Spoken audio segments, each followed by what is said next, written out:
சையதுனா முஹம்மது ரசூலுல்லாஹி ஸல்லல்லாஹு அலைஹி வஸல்லம் அவர்கள் மீதும் அவர்களை பின்பற்றி வாழ்ந்த சத்திய சஹாபாக்கள், தாபீன்கள், தபவு தாபீன்கள், இமாம்கள், இன்று உலகத்திலே பல்வேறு பகுதியில் வாழக்கூடிய முஸ்லிம் சமுதாய மக்கள், குறிப்பாக விழா நாயகர்களாக அறிவித்திருக்கக்கூடிய அமீர் அதுவர், அஸ்பியா அம்ரீன் ஆகியோரின் திருமண விழாவில் கலந்து கொண்டிருக்கக்கூடிய நம் எல்லோரின் மீதும் அல்லாஹ்வின் அன்பும் அருளும் என்றென்றும் நின்று நீங்க நல்லவற்றுமாகுக.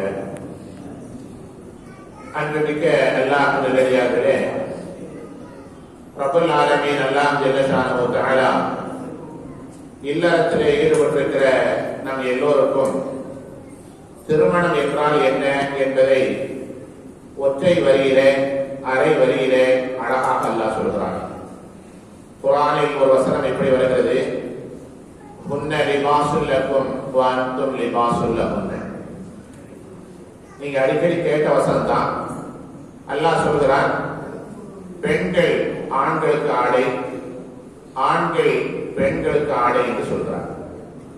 ரெண்டு பேரையுமே அல்லாஹ் ஆடை என்று சொல்றார். ஹுன்ன லிபாசுல் லக்கும், பெண்கள் உங்களுக்கு ஆடை, வ அன்தும் நீங்கள், ஆண்களை பார்த்து சொல்றாங்க, நீங்கள் லிபாசுல் லஹுன்ன, அந்த பெண்களுக்கு ஆடை. திருக்குர்ஆன் மணமக்களை எப்படி வாழ்த்த வேண்டும் என்று அழகாக சொல்லித் தருகிறது. உலகத்துல எத்தனையோ திருமண நிகழ்ச்சிகளுக்கு நீங்க போயிருப்பீங்க, கலந்திருப்பீங்க. பல்வேறு தமிழ் புலவர்கள், கவிஞர்கள், அதே போன்று பன்மொழியிலே சிறந்தவர்கள், அறிஞர் பெருமக்கள், வல்லுநர்கள் பல இடங்களில் போய் நம்ம கலந்துருக்கோம்.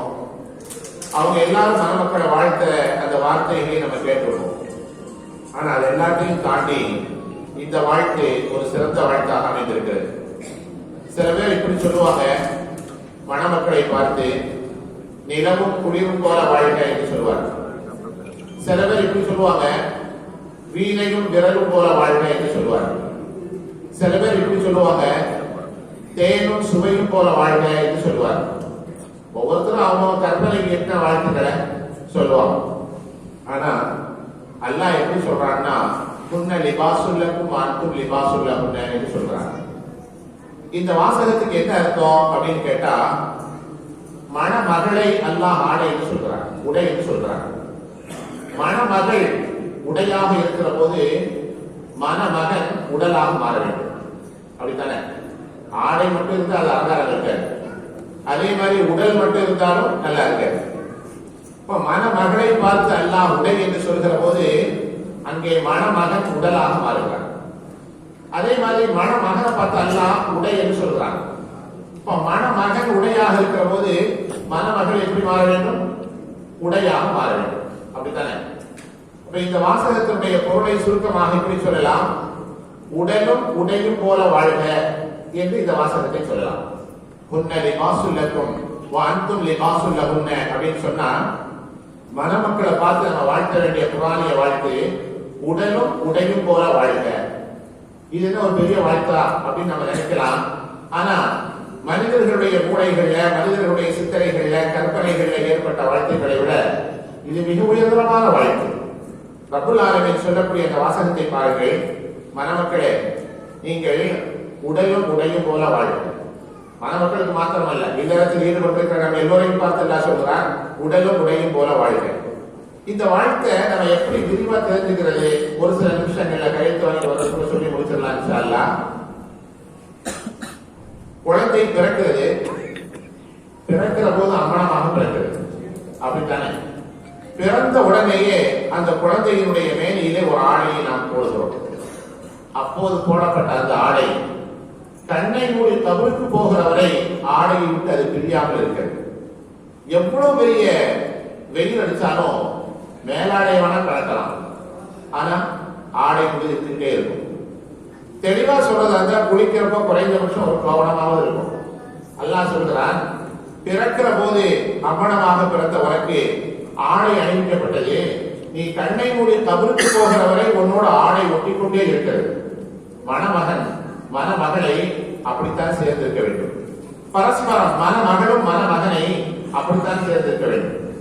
அதனால்தான் அல்லாஹ் சொல்கிறான், உடலும் உடையும் எப்படி ஒன்றோடு ஒன்று பிரியாமல் இணைந்தே இருக்கிறதோ அதே போன்று இருவருடைய எண்ணங்களும் சிந்தனைகளும் இருக்க வேண்டும் என்று அல்லாஹ் பதிவு செய்கிறார்.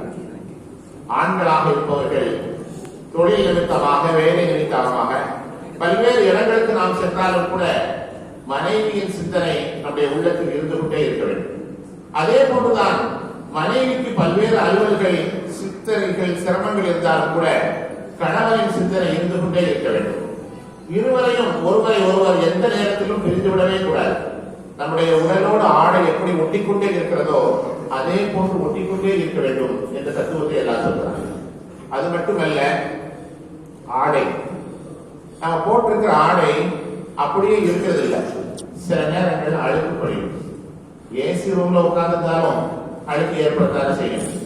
அப்ப உடைகள்ல அழுக்கு ஏற்படும் போது அதை சுத்தம் செய்வதற்கு நாம் எப்படி கையாளுகிறோம்? உடையின் தன்மைக்கேற்ப நாம் கையாளுகிறோம். முரட்டு போர்வையாக இருந்தால் கரும் பாறையில் அடித்து நாம் சுத்தம் செய்கிறோம், அப்படித்தானே? அதே மென்மையான துணியாக இருந்தால் லேசா ஒரு பக்கெட்ல சர்ஃப் பவுடர் போட்டு அப்படியே முக்கி எடுத்து அலசி குடியில காய போடுவோம். அல்லாஹ் சொல்கிறான், மணமகள் உனக்கு ஆடை போன்றவள், அவளுடைய மனோநிலையை நீ கவனிக்க வேண்டும். மணமகனை பார்த்து அல்லாஹ் சொல்கிறான், அவள் ஆடை போன்றவள், அவளின் மனோநிலையை நீ கவனிக்க வேண்டும். சில பெண்கள் பாத்தீங்கன்னா லேசா முறைச்சா கூட அழுதுவாங்க. அப்படி உள்ளவங்க ரொம்ப மிரட்டக்கூடாது. மென்மையான ஆடையை நம்ம எப்படி சுத்தம் செய்யணுமோ அது மாதிரி சுத்தம் செய்யணும். சில பேர் மட்டும் சுபாவமா இருப்பாங்க. அப்ப அவங்க அதுக்கு தகுந்த மாதிரி கையாளணும். அதே மாதிரி தான் மணமகனுடைய நிலையம். ஆண்கள் சொன்னா எல்லாமே சிங்கம்னு சொல்ல முடியாது.